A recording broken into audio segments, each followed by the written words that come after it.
자, 과학탐구 실험 세 번째 실험에 대한 강의를 시작하도록 하겠습니다. 자, 우리가 첫 번째는 포물선 운동에 대해 설명을 했고 잠깐 봤고, 두 번째는 진자 운동에 대해서 봤고, 이제 세 번째로 이제 오늘 전반사 실험에 대한 걸 볼 겁니다. 그러면 여러분들은 학교에 오셔서 그 세 가지 중에 하나를 선택하고 그 세 가지 실험 중에 하나의 문제 상황을 만든 다음에 면역적 실험을 설계해 보시는 수행평가를 하실 겁니다. 자, 그거에 대한 설명하고 오늘은 세 번째 실험인 전반사 활동, 전반사 실험에 대해서 소개를 해줄 테니까 이 과학 현상에서 문제인식이 된다면 그걸 가지고서는 실험 설계를 한번 해보시기 바랍니다. 자, 먼저 전반사가 뭔지를 설명하겠습니다. 자, 먼저 빛은 우리가 아는 그 빛을 말하는 겁니다. 태양에서 지구로 계속 빛이 오고 있죠. 그리고 여기서도 형광등에 있는 빛이 선생님한테 오고 있습니다. 근데 이 빛은 매우 빨라요. 만약에 태양이 갑자기 꺼져 버려가지고 어두워졌다가 갑자기 태양이 켜졌다고 생각을 해봅시다. 그러면 태양이 켜지는 순간 지구가 밝아지는 것이 아니라 그 빛이 지구까지 도달하는 시간 동안 이제 지구는 까맣게 되겠죠. 그러다가 태양에서 빛이 지구에 도달하면 이제 지구가 환하게 됩니다. 우리가 일상생활에서는 빛의 속력이 너무 빠르기 때문에 형광등을 켜면은 바로 밝아지고 형광등을 끄면은 바로 어두워지지만 태양이랑 지구 정도의 거리가 되면 그 정도 차이가 느낄 정도가 됩니다. 그 말은 빛은 분명히 속력이 있다는 것이고 그리고 아주 빠르다는 것입니다. 자, 여러 가지 과학적인 이제 실험을 통해서 우리 과학자들이 빛의 속력을 한번 측정을 해봤는데 빛의 속력이 이렇게 됩니다. 3 곱하기 10의 8승의 미터 퍼 세크. 그러면 1초 동안 3 곱하기 하나, 둘, 셋, 넷, 다, 여, 일곱, 8미터를 1초 동안 간다는 겁니다. 굉장히 빨리 가죠. 그런데 이 빛은 특징이 있어요. 어떤 특징이 있냐면은 어떠한 부분, 어떠한 공간, 뭐로 차여져 있는 어느 공간에 들어가면은 빛의 속력은 무조건 다운됩니다. 자, 어느 구간을 통과하더라도 그 구간을 통과하면 빛의 속력은 다운이 돼요. 그럼 거꾸로 말하면은 빛의 속력이 가장 빠른 구간은 어딜까요? 어느 곳도 투과하지 않는 진공 상태겠죠. 자, 진공 상태에서 빛의 속력은 요 속도를 가집니다. 대략. 그런데 그게 어느 구간, 뭐 기체라든지 액체라든지 고체라든지 어느 구간을 들어가 버리면은 빛의 속력이 다운돼요. 왜냐하면 그 안에 있는 것들하고 부딪히기 때문이죠. 자, 어느 구간을 통과하더라도 빛의 속력은 다운됩니다. 그러면 그 어느 구간, 이 구간을 우리는 뭐라고 하냐면은 매질이라고 표현을 할 거예요. 자, 그럼 여기에 A 매질이 있고 B 매질이 있습니다. 근데 빛은 B 매질에서 더 속력이 다운되고 A 매질에서는 덜 다운됩니다. 그러면 빛은 어디서 더 빨리 움직이는 겁니까? A에서 더 빨리 움직이는 거겠죠. 그러면 결과적으로 이 두 공간에 매질의 차이가 생겼으므로 빛의 속력에 차이가 생깁니다. 근데 빛은 신기한 게 이렇게 빛의 속력이 차이가 났으면, 다시 말해서 매질이 바뀌면 빛이 일직선으로 직진하는 게 아니라 거기서 살짝 굴절되게 됩니다. 이걸 빛의 굴절이라고 합니다. 자, 지금 A 매질하고 B 매질이 있습니다. 그리고 그 경계가 요겁니다. 자, 그럼 예를 들어서 여기서 선생님이 레이저를 발사해 보겠습니다. 그럼 레이저를 발사하면은 이렇게 빛이 가겠죠. 만약에 A하고 B 매질이 동일을 하다면 빛의 속력이 동일하니까 원래는 빛은 이렇게 가야 됩니다. 일직선으로. 하지만 이 부분에서 이 매질의 경계가 바뀌는 부분에서 실제로 실험을 해보니까 빛의 속력이 꺾입니다. 이런 식으로 꺾입니다. 이런 식으로. 그래서 그거를 선생님이 보여줄 겁니다. 자, 그러면 여기서 중학교 때 배웠던 지식을 한번 입혀보겠습니다. 중학교 때 매질의 경계의 이 선하고 빛이 투과하는 이 지점에 수직인 선, 이걸 우리는 뭐라고 하냐면 법선이라고 합니다. 그래서 법선으로부터 빛이 입사한 요각을 입사각이라고 하고, 법선으로부터 빛이 굴절될 각은 이거를 굴절각이라고 합니다. 그럼 만약에 빛이 매질이 바뀌지 않았더라면 입사각하고 굴절각이 같겠죠. 그럼 꺾이지 않았다는 말입니다. 하지만 이 상황에서는 입사각하고 굴절각의 차이가 있습니다. 이 말은 꺾였다는 겁니다. 자, 그럼 여기까지 일단 아시고 뭘 알아야 되는 겁니까? 빛의 속력은 어떠한 매질을 들어가면 무조건 다운된다.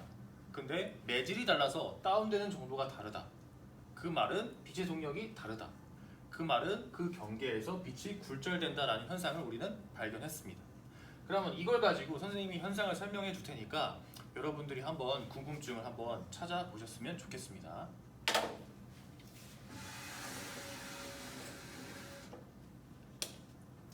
자, 여기가 이제 원형판이 있는데 밑에는 물이 있고 위에는 공기입니다.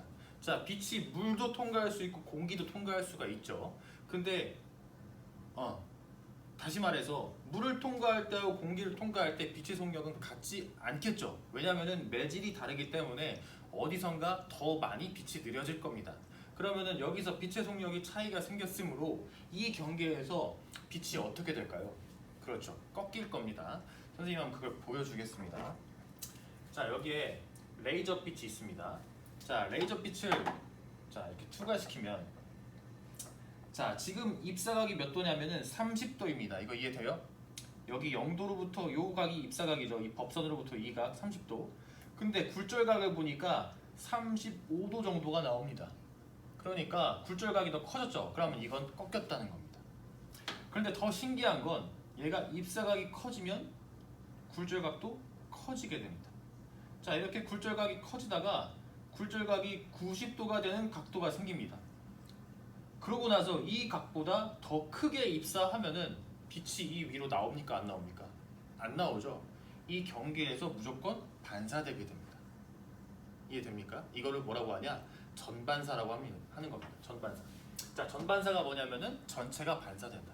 자, 다시 지금 매질의 차이가 있습니다. 매질의 차이가 있으면은 빛의 속력이 달라지겠죠. 그럼 빛의 속력이 다르다는 거는 이 경계에서 굴절한다는 겁니다. 자, 굴절되는 거 보이죠?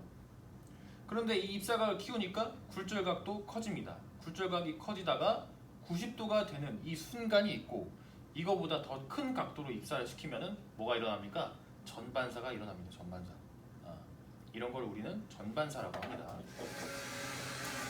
자, 또 여기 봅시다.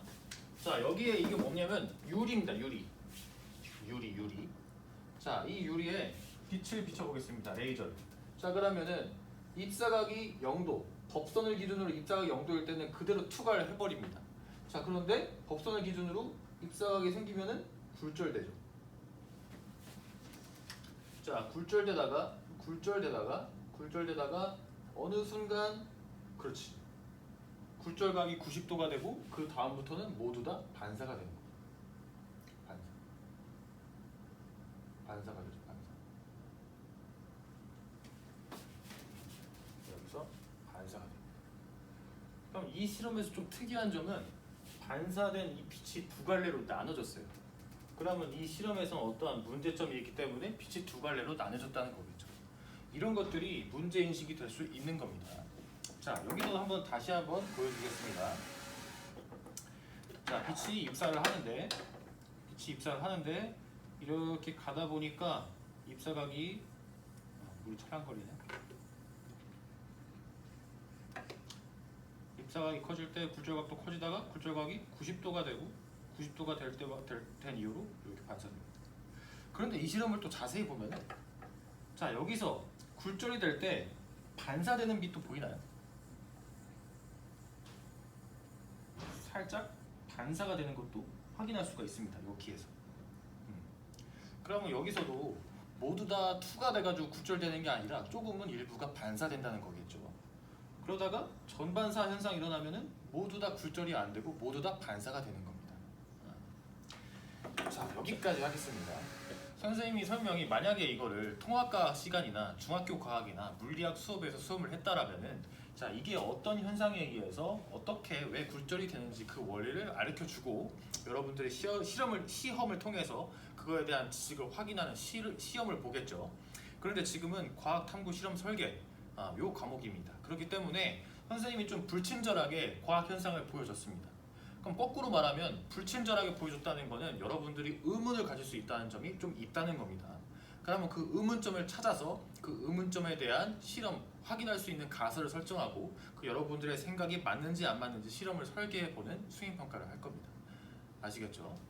자, 그럼 수행평가 설명을 다시 한번 해보겠습니다.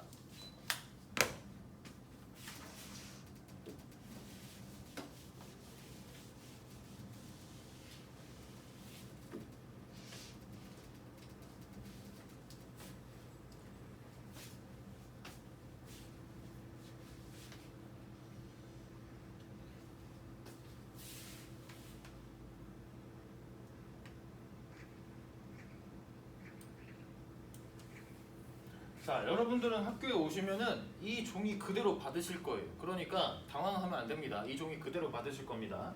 자, 그러면 첫 번째 문제를 보면은 자, 경험했던 실험 중에 한 가지를 선택하고 문제 인식을 해보세요. 이렇게 되어 있습니다. 자, 그럼 여기 세 가지가 있죠. 자, 이 세 가지 중에 하나를 선택하는 겁니다. 여러분들이 하고 싶은 거 아무거나. 그럼 예를 들어서 전반사를 하겠습니다 하면 전반사 실험을 동그라미를 치시고 요거에 대한 문제 인식을 한번 해보는 겁니다. 그럼 선생님이 하나만 한번 해볼게요. 예를 들어 볼게요. 자, 그러면 여기서 선생님이 뭐라고 했냐면은 빛이 매질 통과하는 매질이 달라지면 빛의 속력이 다운된다고 했죠. 자, 그러면 언제 더 빛의 속력이 더 다운될 것인가? 매질에 따라 어떤 매질에 따라 매질의 어떤 특징에 따라. 자, 이게 궁금할 수가 있죠. 선생님이 어디서 빛의 속력이 더 다운되는지 설명을 안 했습니다.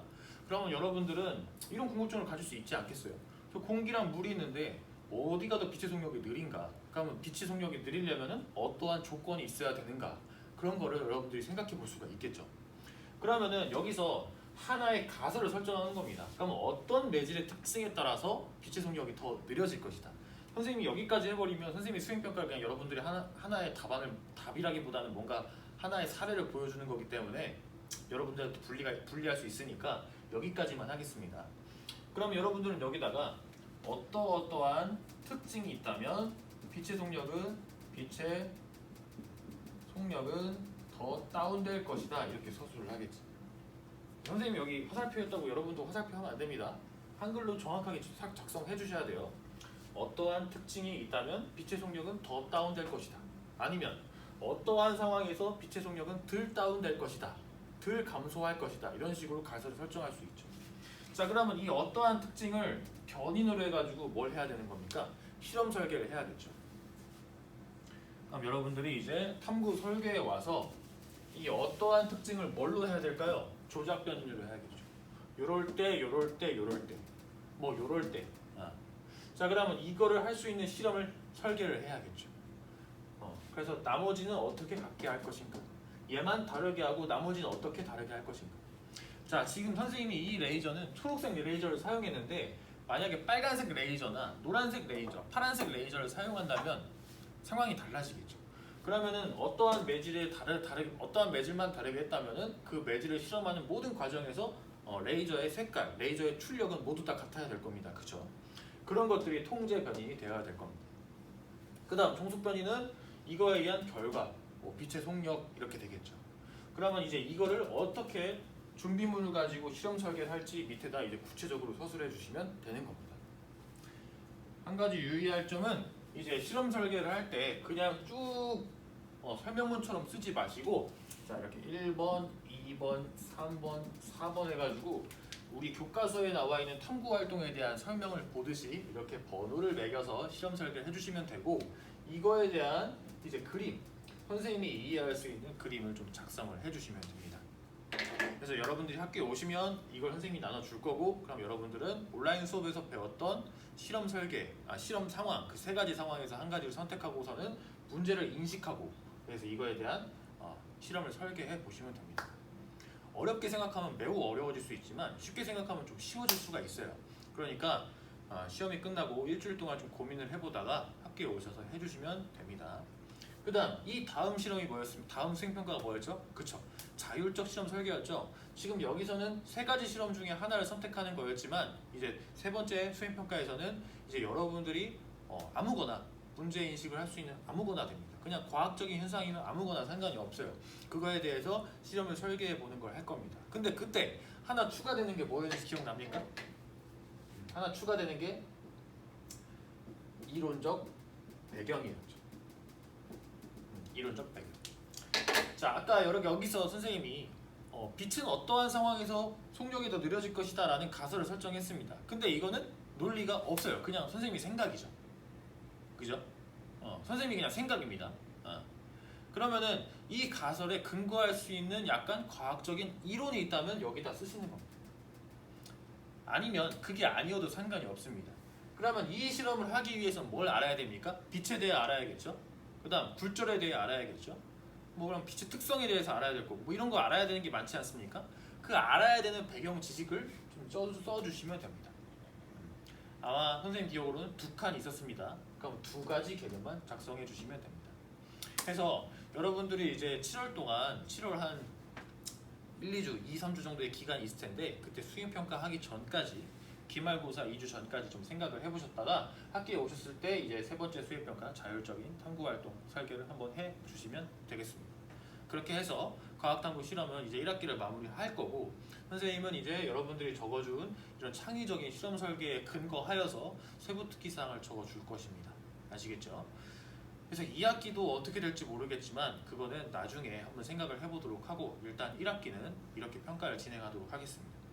자, 평가에 대한 부담은 너무 갖지 마세요. 평가에 대한 부담은 너무 갖지 마시고 이거 일주일에 한 번 하는 수업이지 않습니까? 일주일에 한 번 하는 수업에다가 절대평가인 수업은 그 성적 자체가 그렇게 대학의 평가에 유의미하지 않아요. 하지만 생활기록부에 들어가 있는 그 내용으로는 좀 유의미할 수 있겠죠. 그러니까 점수를 잘 받겠다는 목표 의식보다는 좀 나의 생각을 넣어서 뭔가 실험 설계를 해보겠다라는 그런 느낌으로 좀 수행평가를 준비해 주셨으면 좋겠습니다. 아시겠죠? 그럼 여기서 마무리를 할 테니까 이제 다음 학교에 올 때까지 좀 고민을 하시고 학교에 오셨으면 좋겠습니다. 자, 마무리하겠습니다.